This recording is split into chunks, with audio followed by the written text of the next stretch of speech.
Hi. Welcome, everyone. Thank you for joining us today for this webinar featuring a report overview on the recent NEA release report, State of the Field, a report from the Documentary Summit, which was issued in partnership with the International Documentary Association. My name is Jax Deluca, and I'm the Media Arts Director at the National Endowment for the Arts.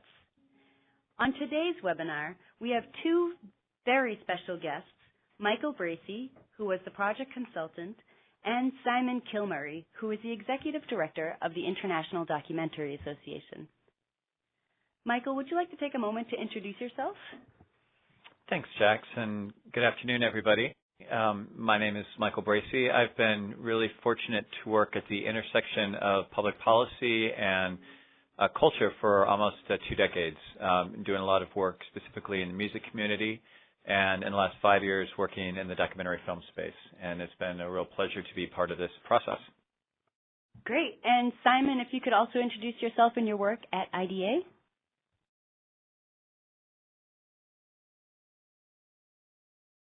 Okay. Thanks, Jax. Thanks, Michael. And thank you for organizing the webinar today. Yes, I'm Simon Kilmurry. I'm the Executive Director of the International Documentary Association, and I've been leading the organization for the past 2 years. Prior to that, I was the executive producer at POV, the PBS documentary series. And for a long time, I have been encountering, anecdotally from people in the field, how much of a struggle it is to make a living as a documentary filmmaker in this business. And when I joined IDA and we were planning our last conference, Getting Real, in 2016, this was a theme that came up again and again. So it ended up being a central track of Getting Real 2016. So a lot of the work that we do, whether it's around advocacy or training, or funding, is focused on how can we support filmmakers, and I think the conversation around sustainability is one of the most essential things we need to be thinking of in the field at the moment. Great. Thanks, Simon. All right, so for this webinar, we're going to give an introduction and a background summary of how the State of the Field report came into existence. And then we'll go over the 5 key findings in the report. But since we don't want to read the report to you, we'll do this in more of a conversational fashion just to give you an idea of the context for each finding. Next, we'll go over some recommended actions and ways you can get involved with moving this conversation forward. After all of this, the participants will be able to participate in a Q&A session, and you'll be able to submit questions using the button that's at the top of your screen. We won't be taking questions during the webinar, but if you do think of a question, feel free to submit it, and we'll try to get it in. We'll try to get to it after the presentation. All right. So as Simon was just mentioning, there is a little bit of background to this report. So I wanted to just hand this over to Michael and Simon to talk a little bit about how we ended up putting together the summit back in February 2016 at the NEA with IDA. Thanks, Jax. Yeah, as to build off of what Simon was saying, these conversations have been taking place not only in the documentary community, but in related creative communities forever. And they've really been obviously accelerated and exacerbated by all the sort of transitions we're seeing in the digital landscape and sort of a lot of big cultural and business and technological trends that we've seen, and we'll talk more about that through the report. But I think how we got here specifically today was IDA's efforts to really address the issue of sustainability at the Getting Real conference, which really began as a process of just trying to develop language about what does sustainability mean, for different stakeholders and different members of the community. And then coming out of that conference, really to try to pivot out of discussing what the challenges are and try to really come up with actionable, sort of tangible activities that really could be beneficial for the community. So less, this process has been less simply about trying to document what the challenges are, but really trying to be forward-looking in terms of what it would look like to try to envision some solutions. And, I think there's a couple points we really want to emphasize at the beginning. First of all, we come at this process with a great deal of humility. These are difficult questions. There are no easy answers. There's no 5-point plan. There's no low-hanging fruit. But what we do feel is that there's a whole sort of universe of, again, actionable strategies, actionable networks, actionable things that can and should be taking place, kind of the lowest hanging fruit, that will have tangible benefits for participants across the field, especially if the community is willing to dedicate the time, expertise, and resources necessary to make these things happen. So throughout this report, again, we've attempted to try to create 5 different sort of categories of findings. I think you'll see if you've read the report or you'll hear in today's conversation, these all overlap. And to some extent, it's a little bit of an artificial construct to say these are completely distinct ideas. But what the attempt is here to sort of say, how can this community assert agency over its future in an environment where people are unbelievably busy, unbelievably stretched for time and money, and as we said earlier, there are no real easy answers. So that's kind of how I got to this point today. Great, thank you.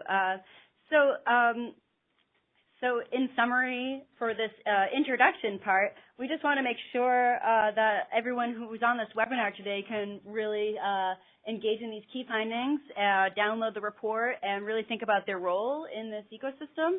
And in addition to this webinar, we have 3 more that we'll mention towards the end of the webinar. Towards the end of this webinar. Some are focusing on building resiliency through collaborative networks, supporting independent productions through film and tax incentive programs, and then also another one on strengthening communities through regional programs and public broadcast initiatives. So those are taking place from the end of August through October. Also, this webinar will be archived and available online. So I think we're ready to dive into the report. What do you think? All right. So for key finding number 1, its cross-sector connectivity is central to sustainability. Yeah, so what we're going to do with these findings is, this is Michael, I'm going to give a little bit of a kind of a 10,000-foot view about, basically what does this language mean to us and how we frame this basic finding and conversation.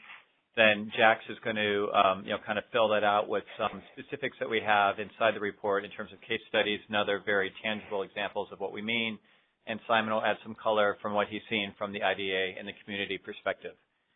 So this first one, cross-sector connectivity, is really based on a couple of ideas which, again, may be very obvious to people working in the community or may not, depending on how much you think about this stuff. So the first important idea is that the lines between content creator and content audience not only are shifting, but they're basically blurred. They're essentially gone. And technology, as we know, has completely revolutionized the way that content is created, the way it's distributed, and the way that it's accessed. And in some ways, everybody that has the economic means to access these digital platforms is in their own way a filmmaker, a photographer, a musician, a distributor, a promoter, a critic. They really are, very active in this cultural conversation. At the same time, these long-standing economic models and ways that people have either gotten access to capital or they've been compensated, these are completely in flux and in transition.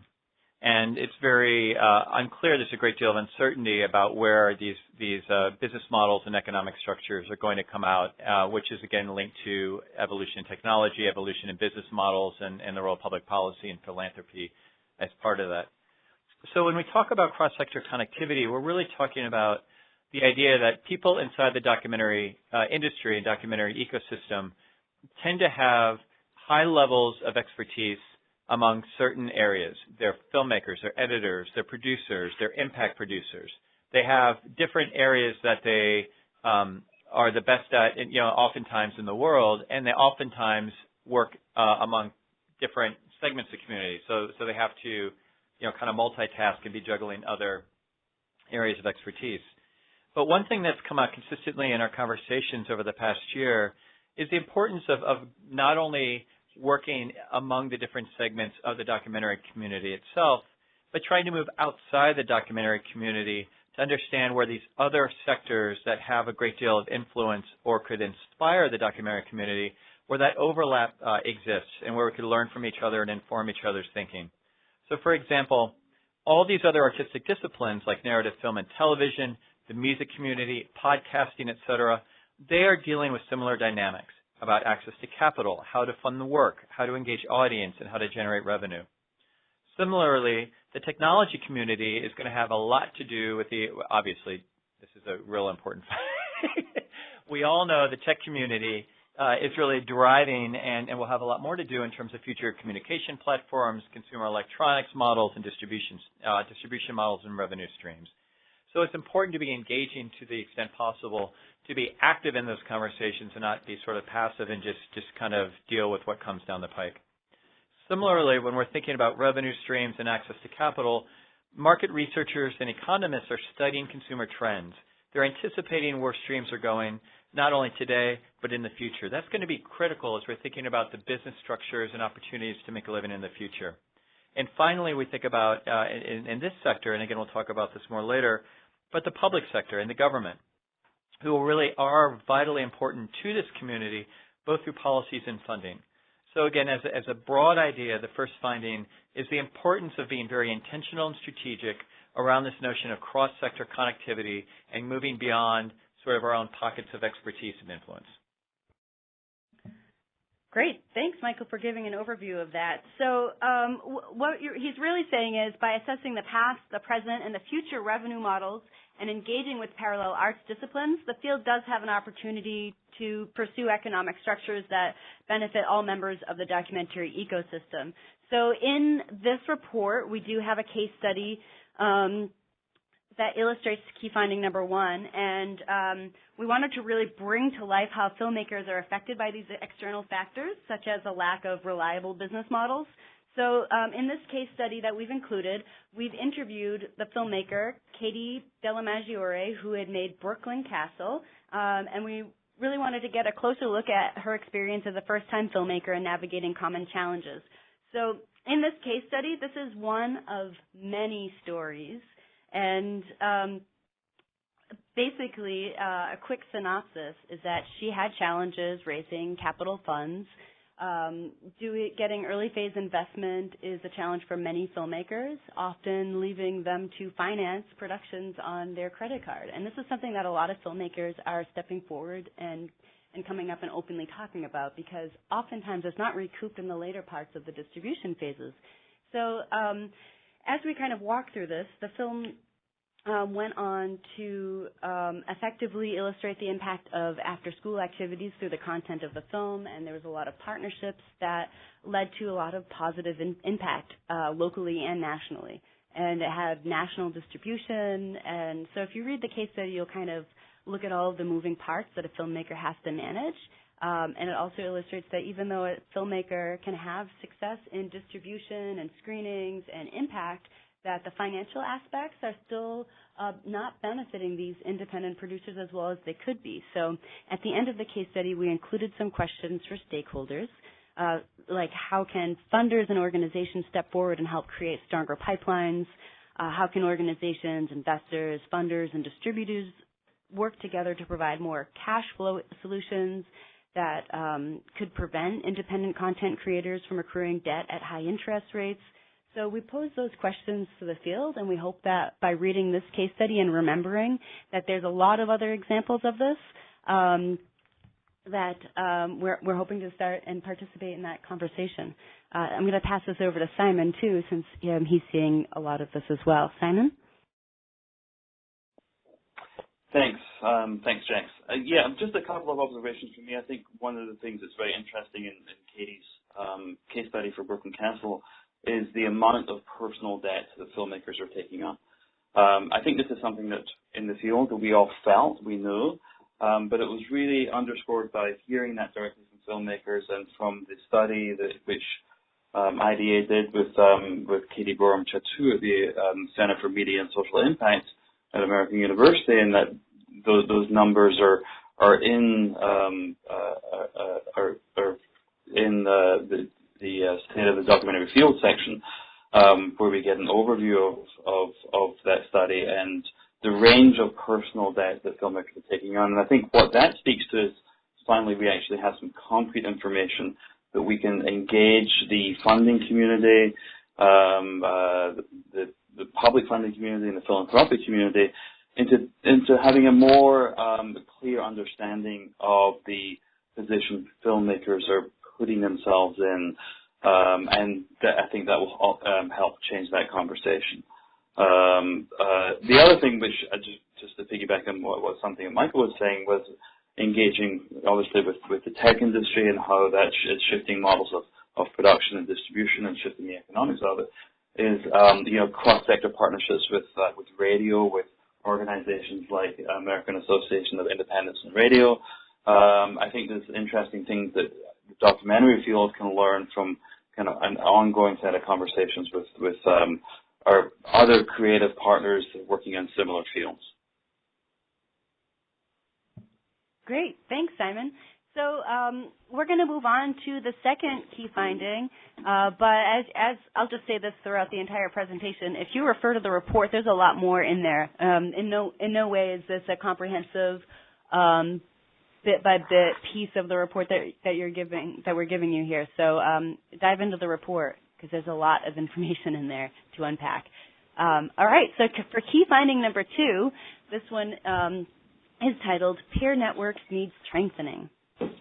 Yeah, thanks, Jax. I think a hard-earned lesson from the independent music community is just because you can do it yourself doesn't mean that you don't benefit from an ecosystem of collaborators and team members.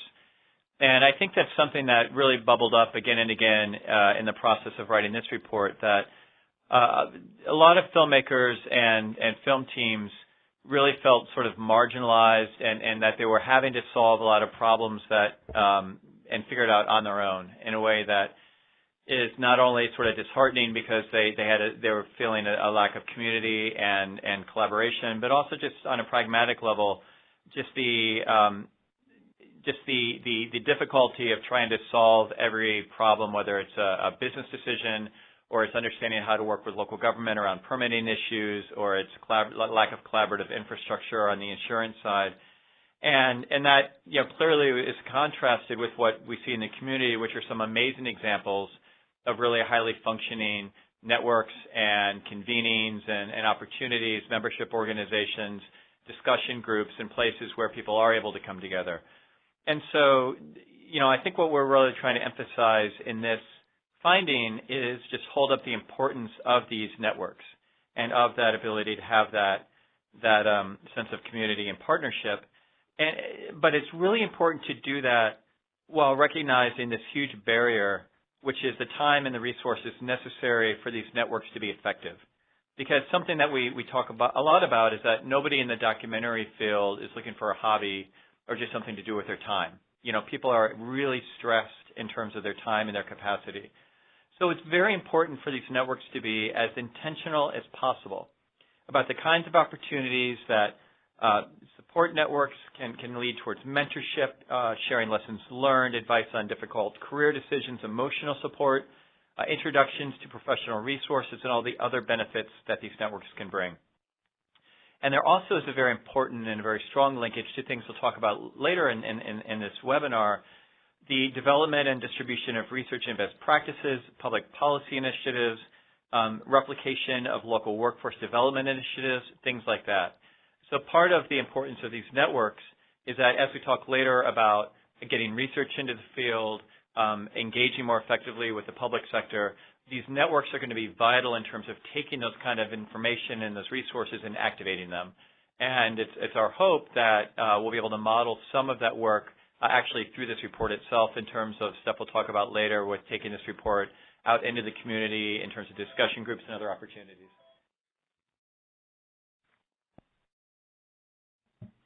Great. Thanks, Michael, for that overview.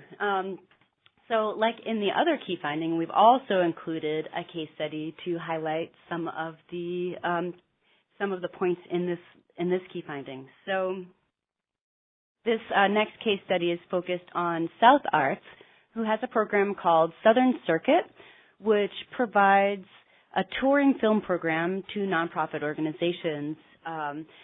South Arts is a regional art organization that is part of a network of RAOs across the U.S., which are in part funded by the National Endowment for the Arts. So South Arts is one of two of the regional art organizations that offer these regional touring film programs, the other one being On-Screen In Person, which is produced through the Mid-Arts Atlantic Foundation. So Southern Circuit offers opportunities for filmmakers to screen their works at nonprofits, and what they're doing through that is providing a regional network. They're partnering nonprofits with filmmakers with films that might not necessarily tour throughout the region. They're providing compensation to filmmakers for travel and both screening their work. And they're also providing a streamlined service that removes the burden from the filmmakers and also from the organizations in organizing all of the logistics that take place in part of the distribution aspects of organizing a screening. What we've heard from other filmmakers is that that's very time-consuming. So in this case study, we've really picked out different parts of this model and putting that on a stage for people to look at and replicate. And in fact, South Arts is hoping to replicate this program and offer this as a service. So if there are other organizations or areas that are interested in bringing this back to their region, they can contact Teresa Hollingsworth at South Arts. And her information is actually inside of this case study. So there's different ways that you can get involved in helping reduce the burden off of filmmakers and also provide some unique compensation structures from places that people might not typically find them. So on that note, I do want to pass this over to Simon, who can also weigh in on different ways that peer networks can evolve. So this is an area which I think there's a number of organizations that can really take a leadership role in this space. I think through gatherings such as Ideas Getting Real or the Alliance's annual conference, formerly NAMEC, through organizations like Indie Caucus and D-Word, there's a lot of connectivity already in the space, and what I think it needs is both support, but then focus on. Michael said earlier on, there's no low-hanging fruit, and I don't disagree with him. There's no simple solution to any of this, but there are areas where I think these organizations can come together and help build stronger pools of resources for filmmakers to take to help alleviate some of that burden, such as legal and accounting. It's referred to in the key findings. So I think there are opportunities for collaboration within the field, and there is, I think, the existing set of networks which can be put to that use. I think one of the focuses of the next Getting Real conference, and we're just beginning that planning, is going to be around strengthening some of these networks and what concrete efforts can be put in place and systems can be put in place to help build that up.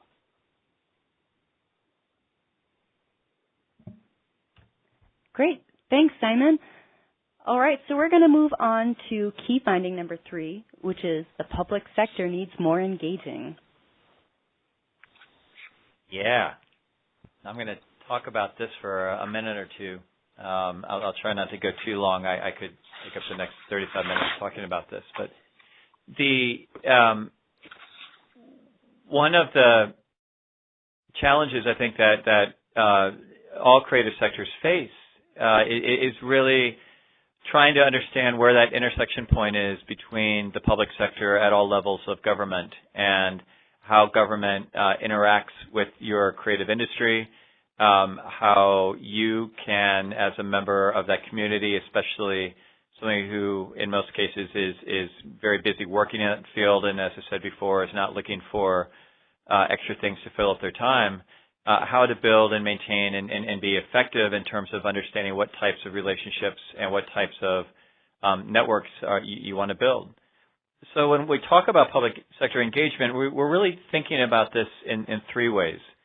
And again, that's a little bit of a simplification, but it's just a way of organizing the thinking. The first is the idea that policies that are made, typically at the federal level have a lot more to do with the structures of all of these industries than we typically like to think about.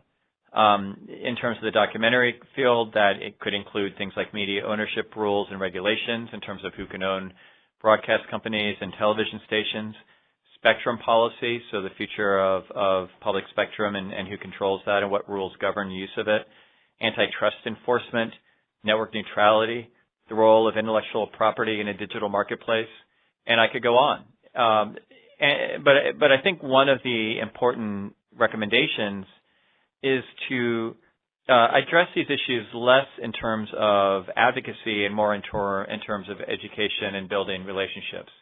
As I mentioned at the beginning, I've been very fortunate to do this work for a long time, specifically in the music community. And what we saw over and over again is that policymakers want to know, how does your industry work? What do you need? How do my decisions impact you? They need information and access to sort of a real granular sense of how your community functions, or else they can't make decisions that are important and beneficial for you. So one bucket is sort of the policy level.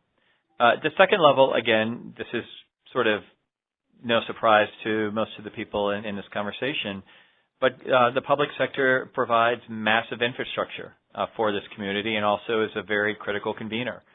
So not only the entire public broadcasting ecosystem, but things like the work that the NEA is doing here in this report, the National Endowment for the Humanities, state arts agencies.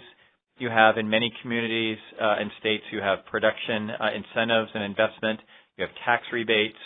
In some communities, you have workforce development initiatives. The public sector is shown again and again both a willingness and in many cases an enthusiasm for really stepping up and helping support that infrastructure and provide that infrastructure. And it's very important, again, for this field to be very intentional in thinking about what types of conversations and relationships are necessary to help inform what that infrastructure could and should look like so these public officials can make these decisions that can be most beneficial for the community. Finally, and again, kind of obvious for many people on this call, members of the public sector and the communities that they serve are both funders of documentary work and they're the audience for this work. So we know more and more government agencies at all levels of government are hiring filmmakers and production companies to help tell their stories and document their work. You have seen a massive increase in the integration of documentary film into the K-12 public education system, which has to some part been spurred by the sort of introduction of broadband into the classroom and the evolution of subscription services and other platforms. We know that public libraries historically have played a very important role as presenter. It feels like that is going even further now as a promoter and even a digital distributor of documentary content. So we see all these different sort of places where these connections take place. And it's our recommendation in this report that the most important thing to focus on is ongoing, steady, and patient engagement with the sector. We need to make sure, again, that these policymakers are completely aware of how their decisions, no matter what role they serve at the local, state, regional, federal government, wherever they sit, how their decisions impact the community. And the community ourselves, the documentary community, needs to be very intentional in terms of sharing our best practices about local initiatives so we don't have to reinvent the wheel. So I know, Jax, you're going to speak a little bit about something that happened here in the district that was a great example. And again, I would just link what you're about to talk about to what we talked about earlier in terms of peer networks, that when you have organizations and leaders and individuals who are able to crack the code and create something that's very beneficial on a tangible level, that story can be shared for others across the country so they can learn from that example through peer networks and through effective mobilization and activation with their local government to make these kind of things happen locally. Right. So here in this case study, we're really highlighting a public-private partnership, which was all about building a workforce development pipeline. So in 2015, the Washington, D.C. Office of Cable Television, Film, and Music and Entertainment had launched a Creative Economy Career Access Program. These are also two very long acronyms, which are in the report, but they're hard to say, so I'll just try to make it short. One is CSAP, and the other one I'll say Octafame. But that's how I say it in my head. So anyway, this is a workforce development program, and it's all about promoting sustainable careers in a growing creative economy. So this matches DC residents who are taking place in a program called the LEAP Academy, which links the city's unemployed residents with employment, education, and training opportunities. So the candidates at the LEAP Academy get trained at a local public access television station. Here it's DC TV, and all of the training costs are covered by the DC government. From there, after these LEAP Academy trainees have gone through our program, they later get placed at local production companies. After that, the local production company is able to apply for a federal work opportunity credit. This is a federally funded program that's offered through the U.S. Department of Labor. So here we're really highlighting how the knowledge of the city infrastructure allows agencies to align their initiatives with existing programs and open up new pipelines. We're really talking about public agencies knowing the resources that are in the area to them, so they partnered with a few local entities that really help make this come alive. And so it's through this program, everyone is able to reach their respective goals. So it's not about making new pots of money appear out of thin air, but it's really about readjusting and aligning pipelines. Yeah, Jax, just to build on that, I think you're really exactly right, and I think the point to emphasize there is often sometimes it's not a natural conversation to understand that the priorities of public servants that are trying to solve problems in our communities can actually align directly with the same challenges that we're trying to face or the documentary community is trying to deal with. So the idea of, as you said, the word alignment is critical here.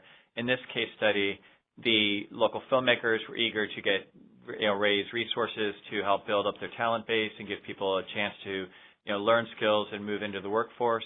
That mapped directly with challenges that the district was trying to solve in terms of trying to place their young talent into professional fields.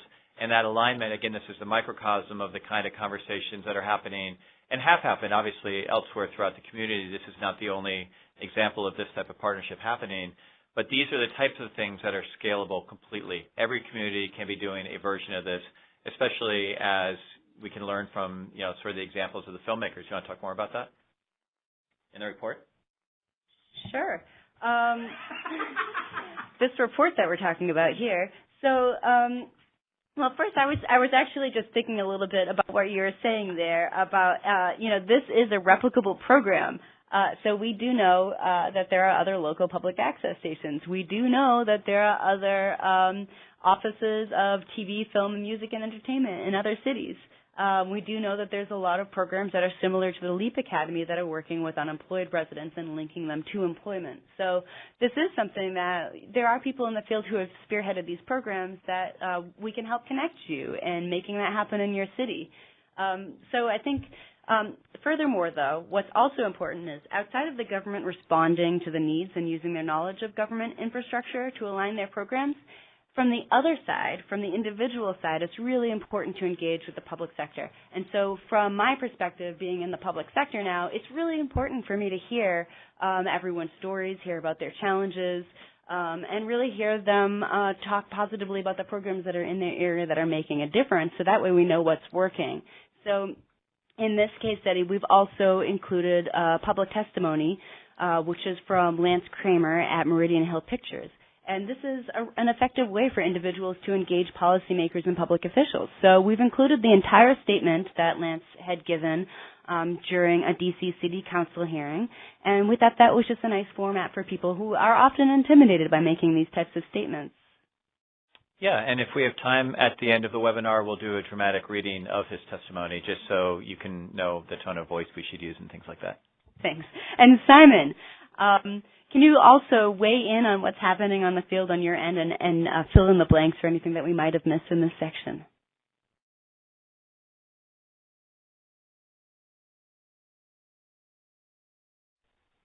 Sure, Jax. Thanks for that. And I actually want to piggyback on what you and Michael were talking about there. I think the story that Lance Kramer shares through City of Trees is a really compelling one, which actually speaks to a lot of the findings through the report. And I would refer people, and it's in an earlier section of the report, there's a link to an article Lens wrote for Documentary Magazine called "The Messy Truth Behind Life as a Documentarian," where he essentially opens the books on the production of City of Trees, which includes this working with local DC resources and local government there to get that film complete, but also to help build his company and to engage in workforce development. So there's a lot of interesting confluences there, and I think just stepping back for a second, one of the things we need as a field is a lot more of that openness and being willing to be transparent, and I think that will help break down some of the silos that some of us might feel, and also help us continue to understand the challenges a particular filmmaker might be facing are the same challenges that many filmmakers are facing, and I think that's a step towards finding some solutions. The other thing which I wanted to talk about, and that is the state and local tax incentive structure, and my colleague Cynthia Lopez, along with Raddy Taylor from the Sundance Institute, has been doing a lot of work in this space in trying to de-obfuscate what those systems and processes look like in each state and local municipality that has a tax incentive program runs it slightly differently. So they have published an initial report on how documentary filmmakers can work with these institutions and which ones do work with documentary filmmakers. And there's going to be an update of that report coming out, I believe, in early September, early to mid-September, so people should be on the lookout for that. I also think the data that we are beginning to gather around, and we'll go into more of the research in the next section. I think that will help give ammunition for us to be able to go to those states and municipalities that don't open up their tax incentive programs to documentary filmmakers to give us a more solid set of information with which to make that case. So I think there's a lot of opportunity here, and a lot of this is going to be dependent on people being willing and feeling safe enough to share information that allows us to help build up a more clear picture of the field. Great, thanks, Simon. And also, thanks for mentioning Cynthia Lopez, because we did want to give her a huge shout out. She also was one of the co-conveners and the project consultants for the summit that we had back in February. So she's been an incredible help throughout this process. And also, we will have her featured on a webinar on September 21st, which is all around supporting independent productions through film rebate and tax incentive programs, too. So I just wanted to give that a quick shout out. All right, so I think we're ready to move on to key finding number 4. And that one is titled, "A Sustainable Future is Dependent Upon Research." Yeah, thanks, Jax. And I think we're pretty intentional in our use of language there in terms of the importance of research for the future of the field. Something that I think we, again, see in a lot of creative sectors is that there's a tendency to make decisions based on anecdote and based on gut feeling. So again, to go back to the music conversations, there would be a sense that, well, I think we're selling more T-shirts, or I think we're making money on the road, but you really need to put numbers and real sort of metrics behind that to really understand what's happening with these industries, particularly, as I said before, in a moment that is historically fluid in terms of the shift of consumer dollars, where those dollars are being invested, what tech platforms and other distribution methods are getting traction in the community, and how that potentially translate into access to capital and then compensation on the back end. So it's really, really, really, really important that the field engage in research in a way that, again, is holistic and intentional and strategic. We also believe that really there are multiple ways of defining research, and a challenge in any field, and certainly a challenge that we're mindful of even with something like this report, is that, again, people don't have a lot of bandwidth for research, and the world does not need another report that goes into a filing cabinet and is lost on the island of misfit research projects.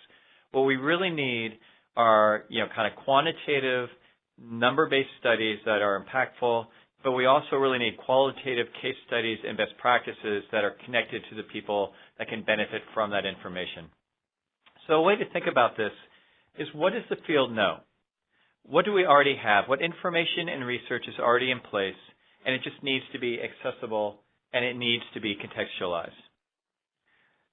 A corollary to that is, what do other sectors know? What are other people researching, and what information do they have that can be adapted for use into this sector? So in terms of economics, where do people make money? How do they access capital? Where are consumers getting content? Where are consumers putting money not only today but in the future? How do these emerging dynamics impact compensation structures and access to capital? What are the institutions and organizations, either in the private sector, the public sector, the philanthropic sector, the academic sector, that are literally investing in documentary, that see the value of getting this material made and distributed, and what kind of resources can they and should they and are they putting into it? How will policy have a transformative impact on this community, particularly if we see a misalignment in terms of the importance of the documentary sphere and then the ability to access the resources necessary to sustain it? So how do we break out of our own silos? And what I mean by that is our own areas of expertise. How do we bring together thought leaders that really understand the mechanics of this industry, understand emerging technology and market trends, understand how to design and implement research, and again, understand where public policy comes into the conversation, with policy having a positive or negative impact on the broader community. So one thing we speculate on, and again, this is a reflection of the conversations we heard in February and other conversations that have been in the field, is an idea around the creation of a research advisory council that would actually potentially be an organization that, or a collaboration that could really pull together this kind of thought leadership in a way that could assess what are the research needs of the field, how can this research be enacted, who potentially could fund this research, and how would it be disseminated to the field. And in the report on page 27, we sort of documented specifically the kind of questions that the field is suggesting could be asking that would really be helpful and potentially transformative. So yeah, research is obviously a major key. Right, and a lot about research is really helping demystify and translate some of the challenges in the field today, and also it can be a tool used to assess resources. So in this case study for this key finding, we focused on Sundance Institute's documentary film money map, which is a guide to tax incentives. This is an example of research as a field resource.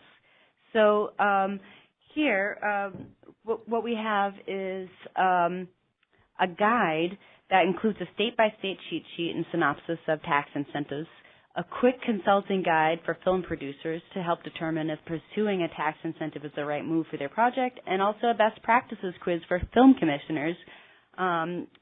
So this is really a versatile document. So for funders, this is a nice thing where one investment can go in multiple ways.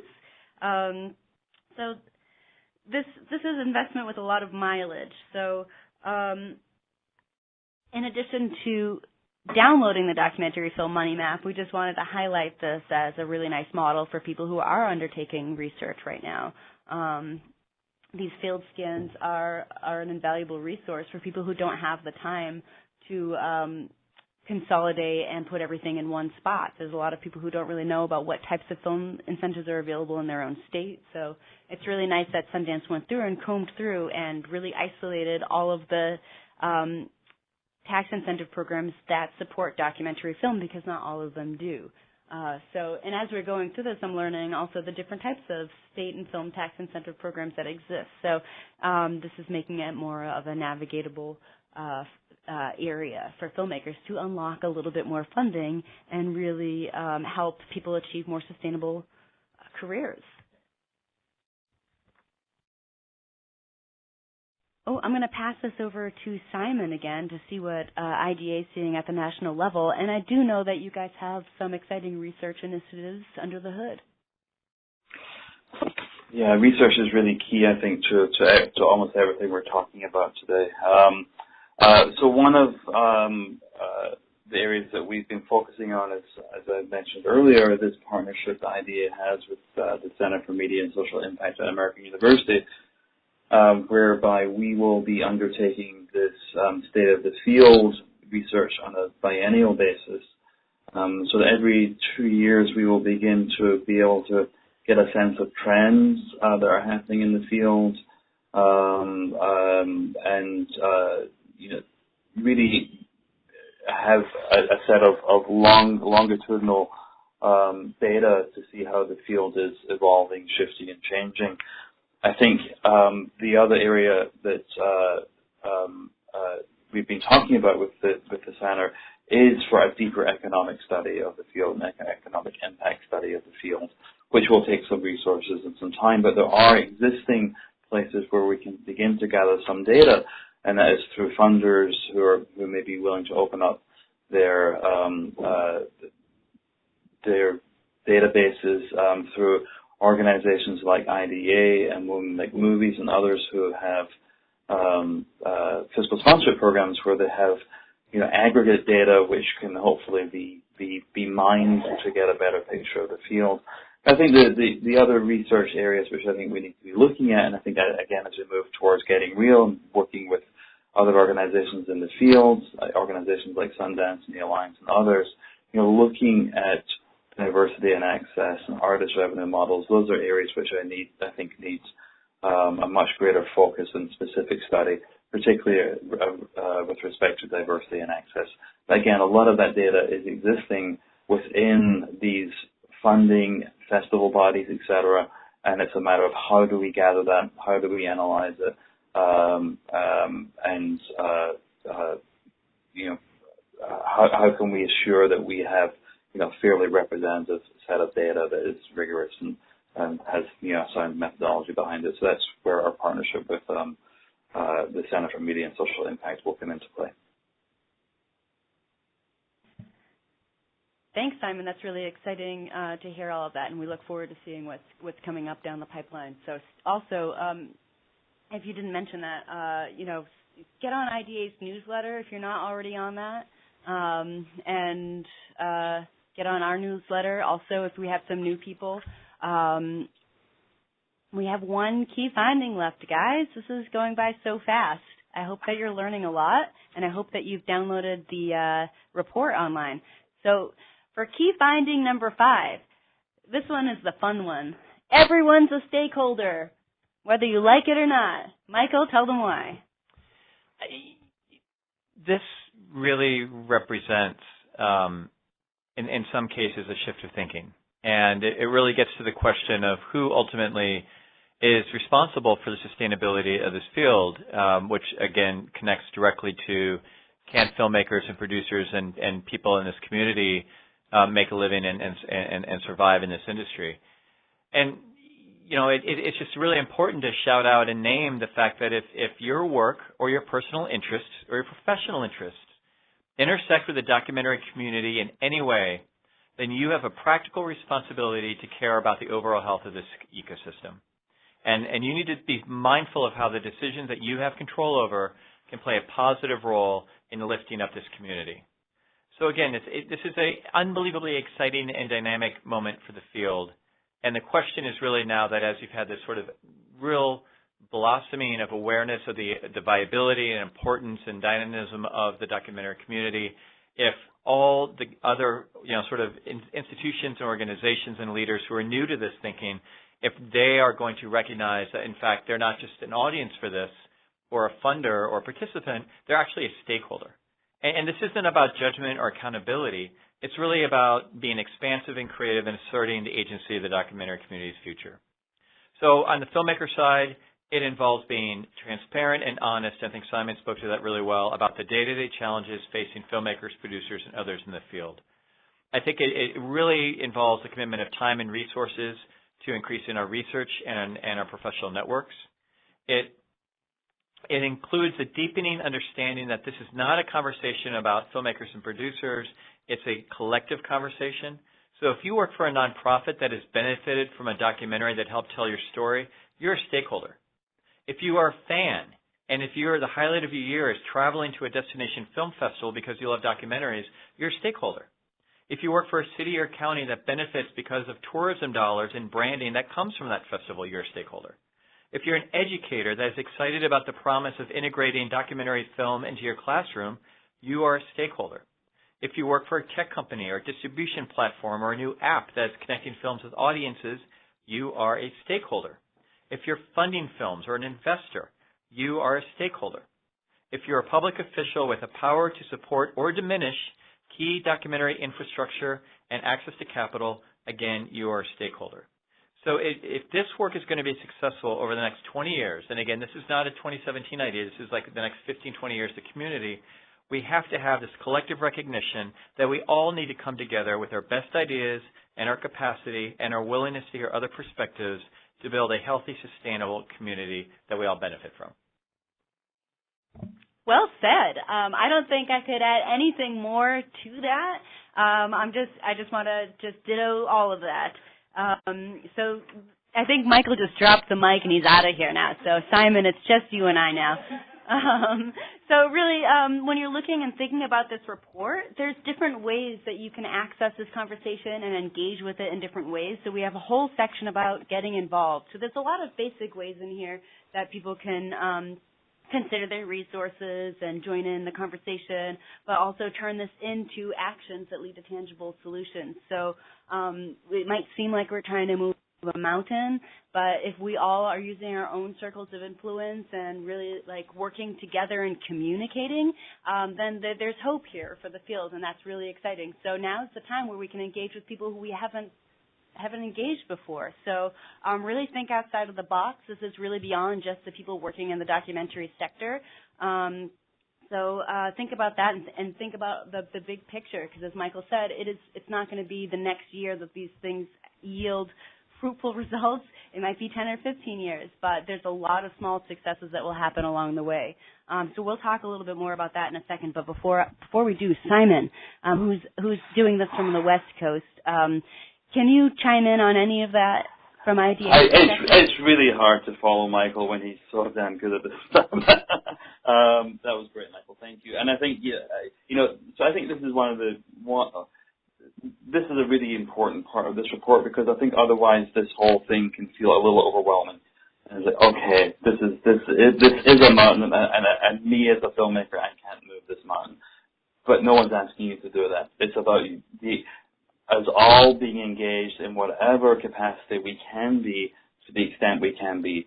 That may just be, sharing information with a small circle of people who you work with, so that they're better informed about how to go about their work, or it may be being more deeply involved at the policy level or in some other fashion. I think engagement at any level is really what we're looking at here. And sometimes that will ebb and flow depending on how busy you are with the films you're all producing or the organizations you're running. At the bottom of at page 32, there's an email address that says policy@documentary.org. That is coming to one of my colleagues here at IDA, and that's also going to be a place where we're going to encourage people to weigh in with questions, with ideas, which we will figure out how to share with the field. We do publish, so we have an opportunity to get work out on a national level. The other thing which I think just to be aware of for everyone is IDA is going to be hosting a series of regional planning meetings as we get ready for the next Getting Real, where I think this is going to continue to be a set of discussions. So if you're interested in getting involved in any of those regional planning meetings over the next 6 to 9 months, email policy@documentary.org, and we will be sure to be in touch with you. Because that is a very tangible way to be involved in these conversations. Right. And so to build on that, there's a few other ways that you can get involved coming right up. So the D Word, that's an online forum, and if you haven't heard about it, go online at d-word.com.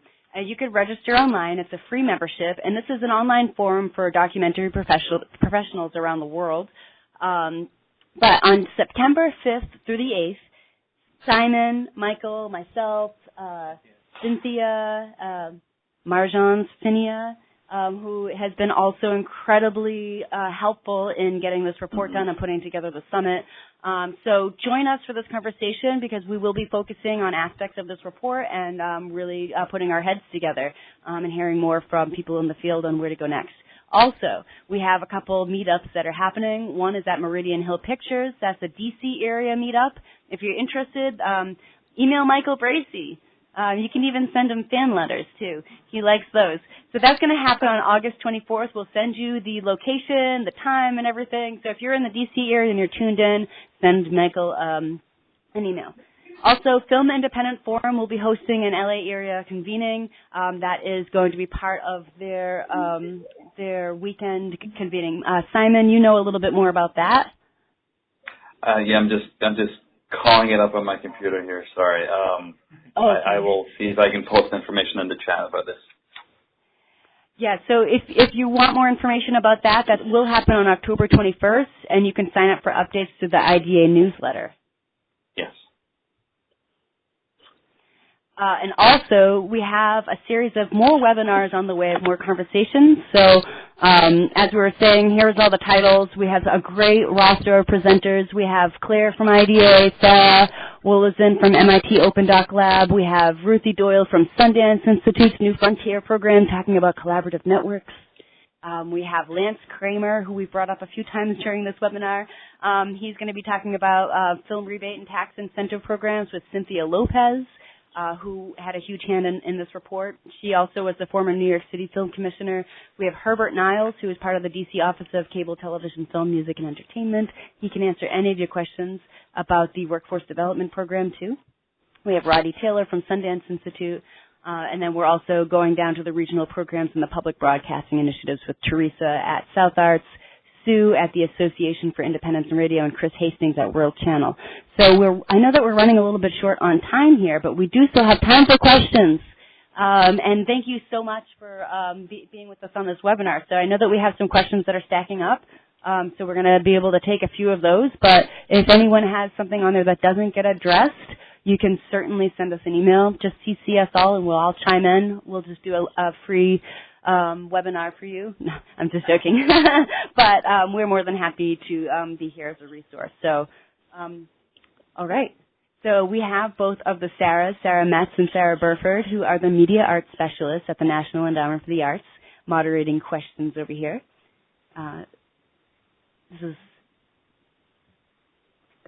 Okay, thank you, Dex.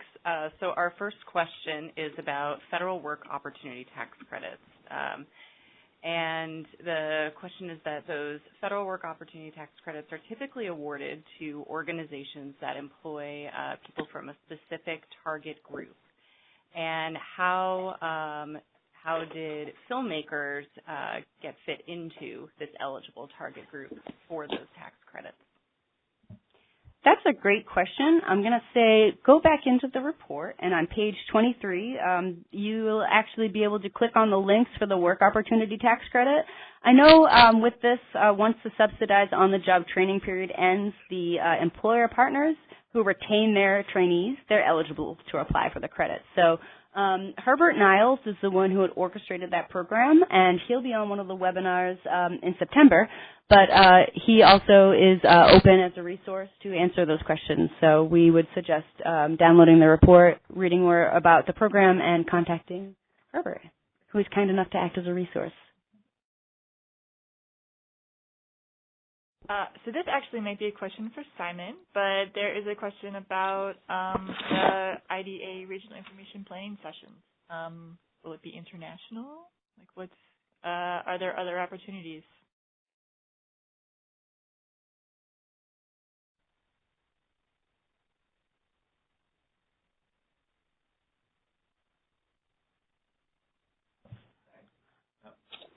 Thanks for unmuting me there. Yes, there will be other opportunities. We're going to be doing regional meetings within the U.S., as I mentioned, but my colleague Claire Aguilar is also planning to do a gathering at Toronto International Film Festival, and we're talking about doing some kind of gathering at the International Documentary Film Festival of Amsterdam, ITFA, which happens right before Thanksgiving. So if you sign up for IDA's newsletter, you should be able to get information on that. Or if you want to email us at policy@documentary.org, we can also add you to that list.